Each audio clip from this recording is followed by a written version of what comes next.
I'm doing my meal prepping for the week, so I thought it'd be a great time to do a quick review of my Misen Stainless Steel Pan. I brought mine a few years ago, and as you can see, it's held up really well, even though I need to do a better job of cleaning it. And even though it is a full metal pan and the handle is made out of metal, it's designed such that the handle does not get hot even when you're using it. So I'm able to turn this thing up all the way to medium or high heat and use this thing without any gloves. I'm going to be using it to saute a bunch of this stuff for the week. Unfortunately, I don't remember what it's called in English, but it's like an Asian variety of, I guess, like spinach or celery or kale or something green and leafy like that. But anyways, I'm going to put it into the frying pan and you're going to see it in action.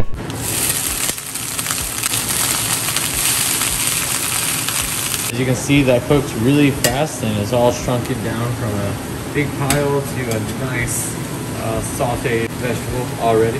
That was literally all there is to it. It took less than 5 minutes to reduce that entire pile into a nice sauteed bunch of vegetables. As you can see, the pan held up really well too. Gotta wash that off real quick, but that's it. Now I'm done with my meal prep. I'm just gonna combine this with my rice and my chicken in these boxes and I'll be set for the week. So if you're looking for a high quality stainless steel pan that's going to last you for years and get the job done quickly, then pick up one of these ones from Misen. It's gonna be a great addition to your kitchen.